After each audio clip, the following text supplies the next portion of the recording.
তিনটা পথে হয়তো অটোকে এখনই লাইসেন্স দেন, না হলে 2000 সালের আগের গাড়িগুলোকে অটোর হিসাব করেন, 1 লাখ টাকা দিয়ে দেন।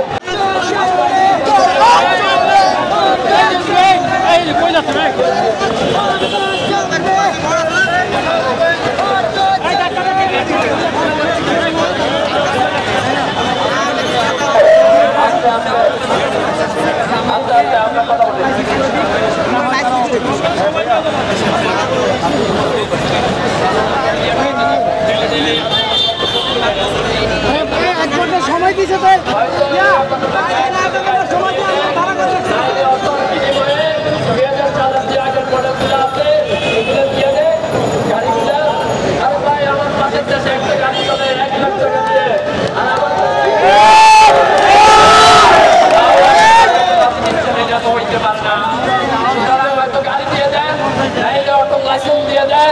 তাহলে এই দেশ থেকে ট্যাক্স মুক্ত করে দেন, কারণ এই দেশের মানুষ অটো চালায়,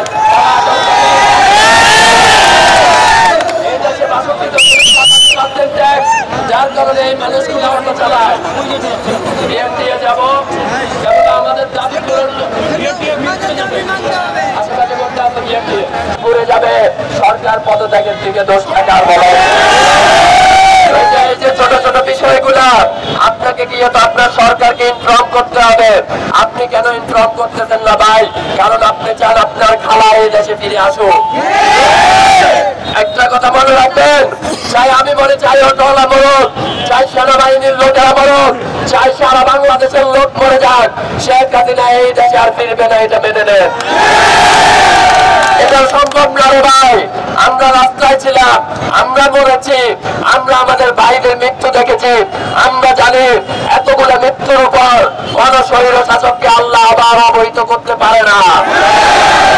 আপনাদের উপর ভরসা না থাকলেও এই দেশের জনগণের আল্লাহর উপর তো ভরসা আছে। তারা জানে যতগুলো লোক রাস্তায় মরেছে, এই রক্তের উপর দিয়ে শেখ হাসিনা দ্বিতীয়বার আসবে না। তিনটা রাস্তা, তিনটা পথে হয়তো অটোকে এখনই লাইসেন্স দেন, না হলে 2000 সালের আগের গাড়িগুলোকে অটোর হিসাব করেন, 1 লাখ টাকা দিয়ে দেন, আর না হলে ওদেরকে আরেকটা বাজেট হচ্ছে যেটা আয়কর ট্যাক্স, ওটা 0% করে দেন। প্রিয় ভাইরা, একটা কথা বলি, আপনারা হয়তো বুঝবেন কিনা জানি না, আপনার আমার পকেট থেকে এই দেশের সরকার প্রতি মাসে গড়ে 38,000 টাকা নিয়ে যায়। কেন নিয়ে যায়? কারণ এই দেশের সরকারের মাথার উপরে শেখ হাসিনা 35,000 লাখ কোটি টাকা কম রেখে গেছে, যার কারণে